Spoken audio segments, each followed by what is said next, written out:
Hi y'all, it's Arise Wanzer. It's been a minute. It's been a hot minute. I'm literally getting ready because I have an event to go to. Don't ask me what it is. I don't remember. It's a screening for a movie. But yeah, I haven't done this in a long time because I've been doing TikTok lives in place of YouTube. Sorry, the hiccups in the place of YouTube. You know I don't edit these. But yeah, I've been doing TikTok live in place of YouTube and getting my talk to my people fix and talk to a camera fix. But a lot has changed since I visited last. I am married now, and I do not have a nail on. I'm so sorry, but like, yeah, they cut the ones that I had Saturday at a shoot I did for Shone Magazine. My first time doing Shone Magazine, which is cool. And my first time doing anything since October? I believe October. Yeah, I have not worked since October. It's a slow time for the industry right now.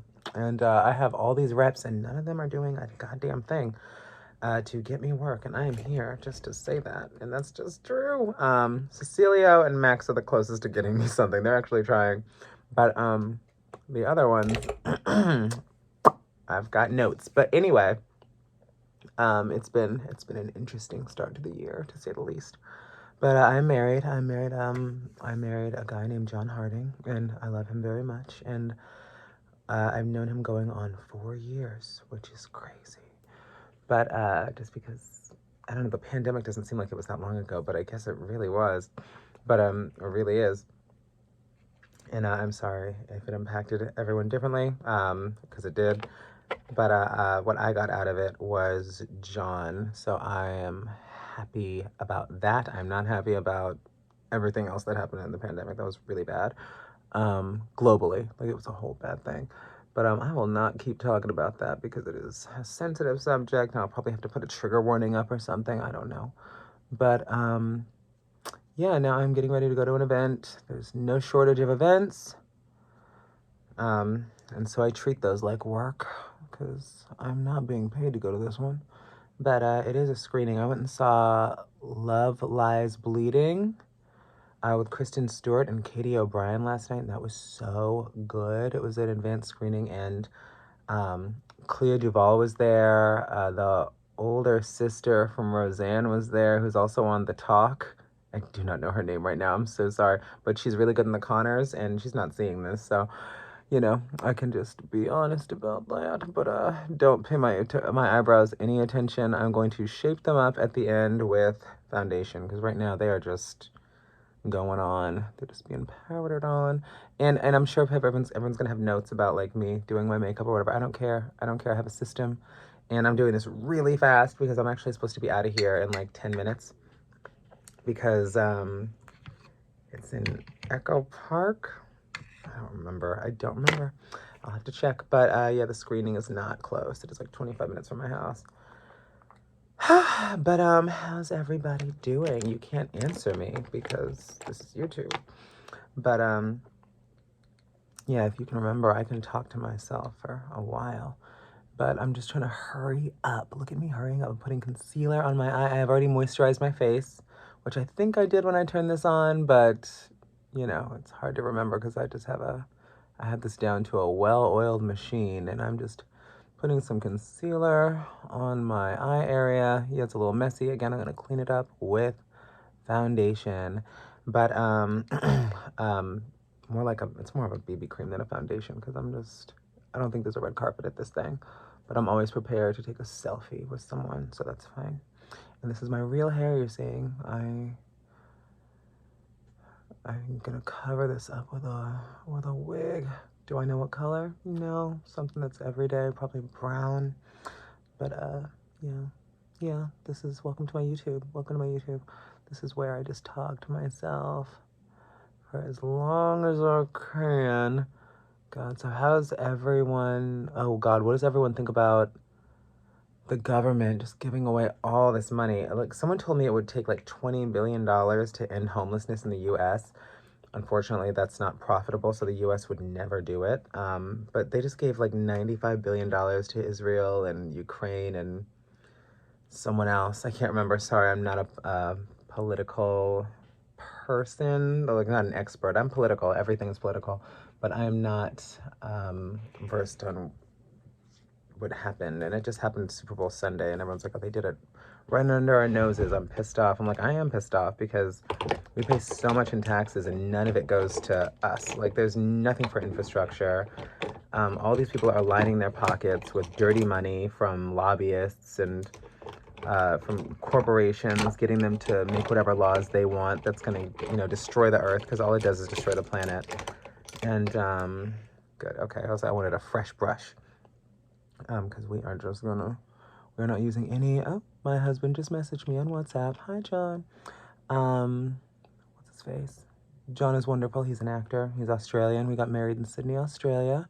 If you want more details of that, you can listen to Chanel's podcast. I should clear up my own part of it, though. Chanel's podcast, I did leave out the engagement story, so maybe I'll tell that.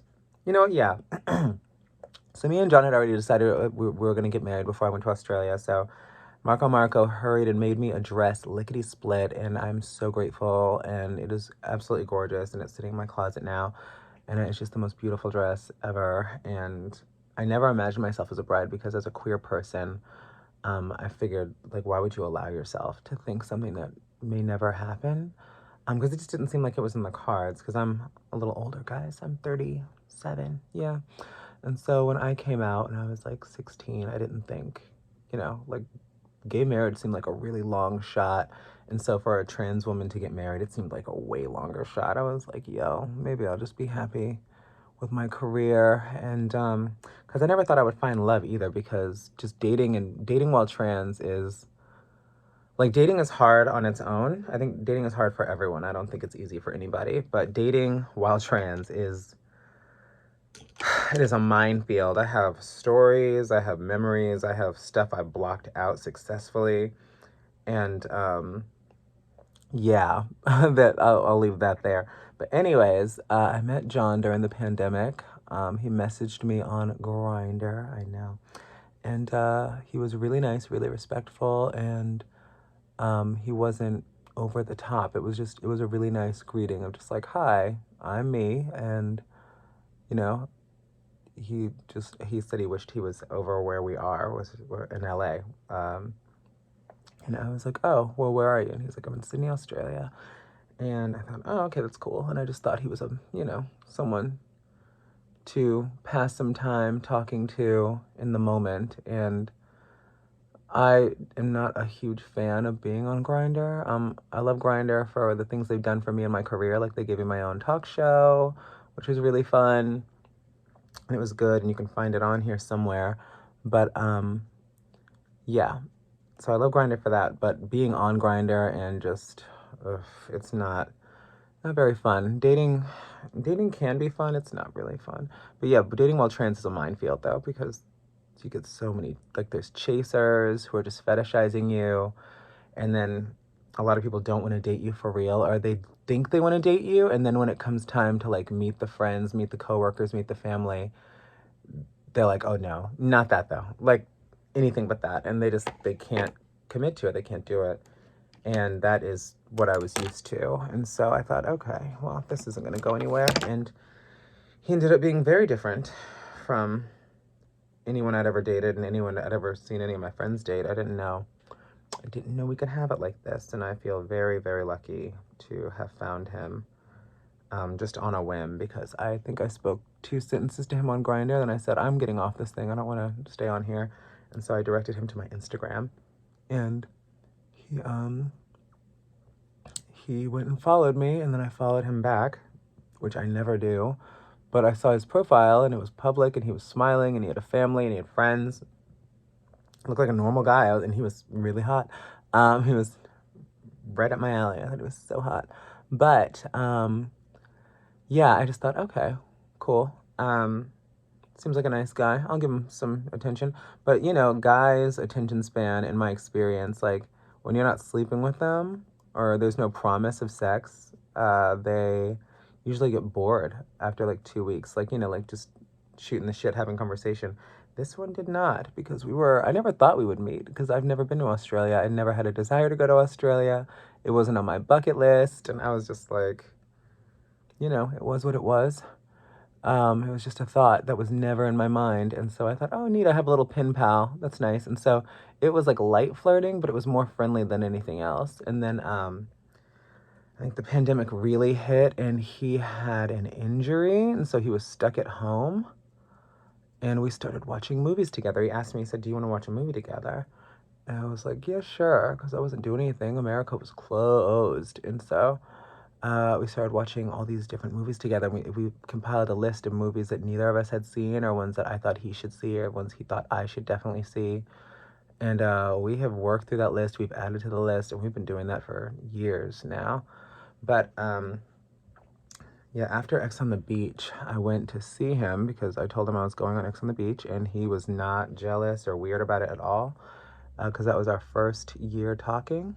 And we're not one of those 90-day fiance couples where, like, he was my boyfriend and I was his girlfriend. Like, we'd never met, and that was just, I don't think that was something either of us were comfortable with. We never discussed it, but it never came up either. It was like, you know, I don't know. I didn't think I'd ever meet him, and then, because, I don't know, I'd never had more than a pen pal, just be a pen pal, and that never lasts very long. And so, what's his face? So, after X on the Beach, I got back, and he had written me every day for 5 weeks, which was just, I'd never seen anything like that before because I didn't have access to my phone or a computer, and what's his face? And so I thought to myself, oh wow, I think this guy really likes me, and I really like him. And sorry, hold on. Okay, thank God. Sorry, because someone just tried to call me, and I'm like, no, we're not doing this. We're not doing this. No, we're not taking any calls. We're not taking any texts. We're gonna get through this. And what's his face? And yeah, where was I in that goddamn story? Damn, this is why it helps to have another person here, because I cannot remember. Anyway, so we were just watching movies. Okay, yeah, X on the Beach. I got back, and it took me 3.5 hours to get through all of his messages in the Madrid airport. He sent me all these memes I would have liked. He sent me all the news that happened, like that Britney was freed, that we pulled out of the war in Iraq, we being America, because he's not American. And I was like, whoa, like, this guy really likes me. And I knew I really liked him, but that was like, whoa, it was just such a big deal, because I thought, I'll be gone for 5 weeks with no contact. He's gonna, find some girl, forget all about me. And he did not. He did not. He was still trying to contact me. He knew I was gonna be gone, but, he was just keeping me in the loop of things that I missed. And that's exactly how he worded it. And it was really nice and really thoughtful, and I felt really cared for in those moments, and it was beautiful. And yeah, because you think you'd get this story in Chanel's podcast, but I kind of rushed through parts of it because there was so much to catch up on, and I didn't want her to run overtime on her podcasting. And so, God, I'm like, please have Q-tips over here. I do. But there are some fallout, and I know some people sponge it off. I know some people just go over it or whatever. I'm like, no, I need it off me. Some of that fallout. Anyway, so now we've shaded it properly. And I think that's as much as we're going to do with that. Maybe I'll do a little more. But, yeah, let's cut to, I get back from X on the Beach, and I kind of scared myself out of buying a ticket to Australia. I was like, you know what? If he really wants me, he'll come see me. That's what I told myself. And then I thought, and I wanted that home team advantage, and I was kind of afraid to go to Australia. I'd never been before, and I heard about all these animals that can kill you and all the giant spiders. None of any of that I saw, by the way, the few times I've been there. And, like, since now. And, yeah, I kind of talked myself out of doing it because I thought, that's crazy. That's crazy. You meet some guy from online, like, what are you? One of those people from TV that you laugh at on 90 Day Fiance? And I am. It turns out I am. I think that's the camera. Turns out I am. Anyway, that being said, so I waited until the next summer, and we just kept watching movies, kept FaceTiming, stayed in touch, light flirting, very friendly, but it didn't, none of it scared me off. He was just so nice, and like, yeah, anyway, so cute. He was so cute. He's still so cute. But, Cut to the next summer, I had made a lot of money during Pride, and I thought, you know what? It's now or never. Buy a ticket. And so I just bought a ticket, and I let him know I bought a ticket. I was like, hey, are you going to be in Australia? And so, that's how I was looking at it. I thought, you know what? Like, because yes, I'm going to see him. Yes, because I have to make that clear. Yes, I was going to see him, but if it turned out like we were not into each other, or it just didn't seem like a match, or it wasn't working in person, or we just weren't feeling each other, I didn't want it to be this forced thing. So I got a hotel for 10 days, and I thought, you know what? You got to take a chance. If you want something you've never had, you've got to do something you've never done. And I've never crossed the world for a man before. So I was like, you know what? Let's try it. Let's try it. And so I did. And he picked me up at the airport, and the first thing we did when we saw each other was we just kissed. Like, we had this long embracing kiss, and he was so handsome, and it was so early in the morning, and I felt so crazy from that flight, but I was just so happy to see him. And it was like I always knew him. It was wild how that was. And we spent so much time together while I was there, and it worked. The whole thing, it worked. Like, it obviously we're married now, but we decided we were going to get married last year, and we'd been talking about it for a while, like maybe like a year and a half, like getting married. And because I didn't think I was ever getting married, so I never imagined myself as a bride. I always thought we were going to go to the courthouse, but they don't really do that in Australia. And so he started location scouting when we decided we were going to get married in this last trip, and he started location scouting, and that's when it kind of became real to me. I was like, oh shit, like, I'm getting married. That's crazy. Because I was gonna wear this dress that I have from House of CB London, or House of London CB. I don't know how you say it. I don't care. The dress fits like a glove. All this stuff always fits so well, and it's really well made. So House of CB London, if you're a representative that wants to send me shit, please do. I will rock that shit on any red carpet. But like, my lips disappear. But like Whoville. Anyway, it didn't work the way I wanted to, but who cares? I'm rushing, by the way. I'm like, I gotta go. I don't know why I'm talking so slow. It's because there's so much to cover. I feel like there's so much to cover, and I hate rushing through it, because I hate rushing through John information, because it's all so nuanced and so delicate, and I don't want to miss anything, because I love him so much, and I love him so much, and I don't want my story, or our story, misconstrued or misunderstood. It's like this because it wasn't easy, It was easy for us to love each other, I think, but I mean, like, just being that far apart, and but we've been making it work, and it's been good. It's been good. Definitely hard, but it's been good. Yeah, I did. I was like, did I put concealer up there? Yes, I did. Good. To just really highlight that cat eye looking thing, but our fox eye, I think they're calling it. Sorry, this is my, whatever the fuck this is. It's like a tinted moisturizer with SPF. I don't need the SPF because it is a nighttime event, but I don't need real, this. I don't need this. This is like the Makeup Forever HD. That's like for like a red carpet or a shoot or something. I'm not doing all that. And so, John is location scouting. I have the best husband in the world, because so many men, when they're getting married, this is straight men at least, they're not really involved in the wedding. Like, they don't do anything. Versus John was gung-ho. He got us an efficient, which is called a celebrant. Celebrant. Oh my God, it's the first time I remember that word. But I think it's because I don't feel fully rushed in this story. But he got us a celebrant, and he said, oh, we're going to get married in a park or something somewhere. And I was like, outside? Like, I always imagined getting married in Vegas or a courthouse for us, because I never imagined getting married before. So I just wanted to be fast and easy and no fuss. Like, I don't want anyone fussing over it, or a lot of people coming. Not because I'm not proud of myself or proud of our love, but because it's become such a to-do, and the day's no longer about you. And if you know anything about me, I love when things are about me. So, the smaller the better when it came to a wedding. But because then you can get the dream location you want for way cheaper at a time that you want it. Like, you're not moving around like everyone else's schedule for your wedding and shit, and like the time that the flowers can come and shit like that. I think there's just so many bells and whistles to a huge ceremony that I've never been attracted to. Like, I think it's fun to watch on TV, but even attending, it's like such a shit show. No offense to everyone who had a real wedding. I hope you had your dream wedding. I hope, like, you know, it all worked out perfectly. But I got my dream husband, so I was pretty solid on the wedding part. I'm like, no, I got exactly what I wanted. I can't believe that someone like this even exists, you know, for someone like me, because I'd never seen it before.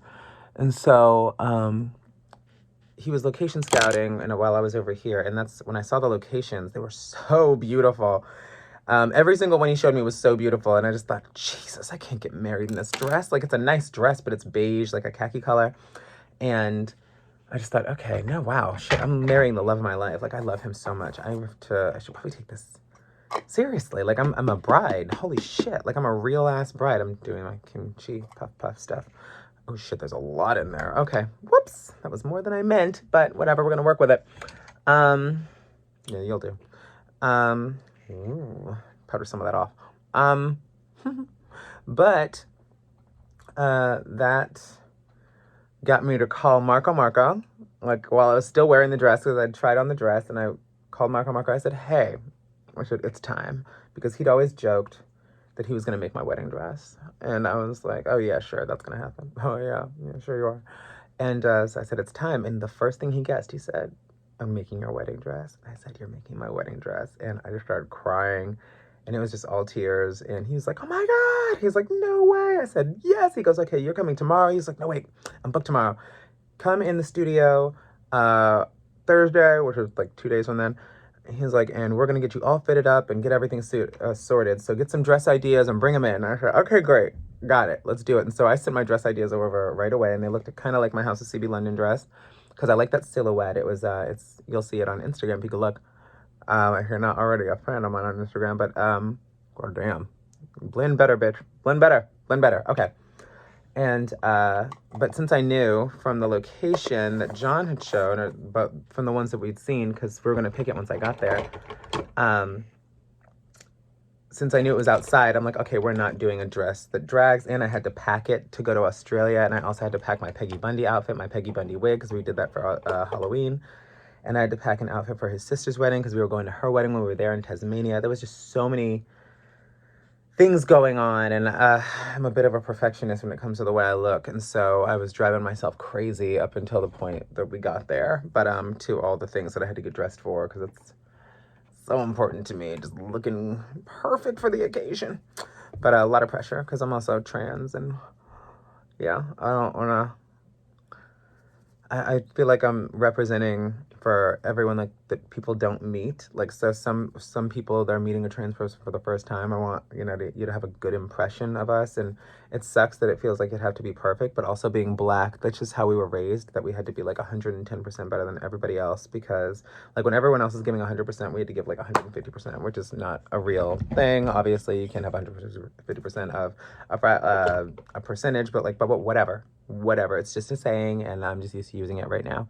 But so that's how I was raised, and so that's how I function, that's how I operate. And so I just knew I had to bring it, because I'm meeting his parents for the first time, I'm meeting his sisters, his whole extended family, and I just thought, holy shit, like, I hope they like me, I hope, you know, I fit, like, I hope they think I'm a good fit, because I'm absolutely marrying their son, and they don't know it, because we kept that a secret. And so yeah, that being said, Marco did the dress in a week and a half. He had a Tesla Ubered to me in the SUV Tesla with the flip-up doors, and I packed the dress out in my front yard of my building because it was up to the last second that it was sent to me. Like, it was literally, I was on my way out to Australia, and I just thought, shit, I'm gonna have to bring that House of CB London dress anyway, because that Marco dress ain't gonna make it. But he made it. Everything was perfect. I had the accessories and everything picked out. So I get there. Let's say we get to Australia, because this is a story I did not tell on Chanel's podcast. It's the engagement story, because we were technically already engaged to be married, because he'd gotten it efficient. We looked at a few locations. We were going to book one once we looked at them, which we did like my second or third day there, because I was there for 18 days this time around. It was my longest stay there. And he took me to all these beautiful locations one day, and I was like, oh, can we go to Target? I need to buy a flat iron, you know, for their outlets, and I need to get a sweater, like cute little cardigan. So I did that, And he was rushing me through Target, kind of, and I was just like, what's his problem? Because we're just supposed to go to his friend's bar later. His friend owned a bar, or at least that's the lie he told. I don't know if his friend ever owned a bar. I don't know, because I don't think we went to that. But he was like, oh yeah, my friend has a bar, and we're gonna go there after we, figure out which location we want to do it. So we decide on a location pretty much, and he's like rushing me around, and so he rushes home from Target and starts showering, gets ready, puts on a clean shirt, like washes his hair, like he's starting to look like he's looking really good. And I'm just like, I thought we were going to your friend's bar. Like, who gives a shit? Like, what are we doing? And then he's like, did you want to touch up your hair and makeup before we go? And I was like, no. Like, I was throwing full attitude. I was like, no. I'm like, you think I need to touch my hair and makeup? I'm not good enough for you no more. Like, I was getting ghetto. And turned into Rosie Perez on the bed for a second. But because that's where I was when he told me that. I was laying on his bed just looking at my phone. And he's like, oh, no worries. And so we head out to what I think is the bar. And he pulls up to another park. And he's just like, oh, we got time to see one more location. And I was like, so you rushed me out of Target, which I love Target. Don't you rush me out of Target. Never rush a woman out of Target. And so I was just like, you rushed me out of Target, and now we're going to another location. So we had time. We had time to, like, for me to look around in Target and maybe get another sweater or something, or a cute little skirt. Anyway, and I am not above Target fashion, by the way. I've been modeling for 20 years, and that shit is the same quality as half the high fashion crap y'all want to buy. And I know that for a fact because I also went to fashion school, and I can make out half this stuff. Not the couture, obviously, because that takes a long time. Anyway, back to the story. I have no idea what I'm wearing. I'm just putting on a general makeup face that looks presentable. And where was I? Oh, so he pulls up to this location, and it's Bradley Head Amphitheater is where we got married. It's Blues Point in Australia, where you can see the bridge, you can see the opera house. It's absolutely gorgeous. And he's just like, oh, this is a nice location, right? I said, yeah, it's beautiful. I'm like, it looks like all the other ones. Okay, rushing me out of Target. I was so, like, pissy about it. And we get to the edge of the water, and it's so beautiful. And I remember specifically seeing this photographer, because there were photographers everywhere we went that day, and we kept walking in their shots. And I was just like, oh, we should probably not walk in this woman's shot. And we get to the edge of the water. He's like, yeah, this is absolutely gorgeous. And then he turns to me, grabs both my hands, puts my purse on the ground, on the grass. It's fine. It was like a picnic. But all y'all know the purse roll. I know the purse roll too. But it was on the grass. And he's like, Arise, these past few years have been just amazing. And I was like, oh my God, this nigga's proposing. I was like, what? I was like, I get a proposal? I didn't think I was that girl, but apparently I am. But he was just like, he's like, these past few years are amazing. And then he, keeps going on. And because I'm not telling you guys everything, you don't need to know everything about my life. But he just said the sweetest things to me. And he's like, will you marry me? And pulls out this beautiful 9-carat opal. It's my favorite stone. It's an Australian opal, so it's non-porous. The porous ones are usually man-made or composited together to look like something like this. But this is all just one piece, sweetie. It's that quality Australia shit, honey. But you want quality? Go to Australia, whether it be a man or a stone. But no. But that being said, he proposed this beautiful ring, and because we were supposed to pick out our rings together. Like, I thought there was an order of operations to this thing, and so I'm not someone who's ever surprised. Like, I don't get surprised ever. Like, it was so crazy. I was just like, oh my God, you proposed to me. Like, what? Like, it was so crazy. And so then, we're hugging and kissing at the edge of the water. It was absolutely beautiful. Waves were crashing. It was so picturesque and so gorgeous. And then he goes, all right, so don't be mad at me. He's like, look to your left. He's like, there's our photographer. Her name's Katie. I was like, that's why he asked if I wanted to touch up my hair and makeup before we left the house. And I was being a smart-ass bitch. I could have just touched up my hair and makeup, but I looked fine. I looked fine in the picture. I looked like a real-ass person. I got my real hair, very light makeup on. And, just like a regular, I'm going to the store outfit that's kind of cute. Or going to your friend's bar outfit, I guess, during the daytime. But it was absolutely gorgeous, and I'm so grateful for those moments. And they were so thoughtful, and I didn't know. I just didn't know. I didn't know a girl like me could have anything like that. And so I hope this gives girls out there hope that you'll find your own version of that. And it was really, I'm still, when I think about it, like it was the whole thing, what the proposal and the wedding were the most out of body experiences I've ever had. Like where I felt like I was in a dream. Because I'm looking at him and I'm just like, this is real. This is real. This is your real life. This is your life. Like it's so weird. That's so weird. I'm like, I did not see this for you. Did you see this for you? I didn't see this for you. I'm like, I don't know, girl. But yeah, I found someone special and he found me and we love each other very much. But that is my engagement story and this face is done. Yeah, not bad. Not bad, right? Not bad. From beginning to end, not bad. And I'm not wasting kimchi spray on this. We're going to use the Skin Davia, which I got for free at the Marco New York fashion show that we did. It's finishing spray. The pros don't know what the hell this is. Yeah, it says finishing spray. I was like, does it say finishing spray on here? But yeah, it does.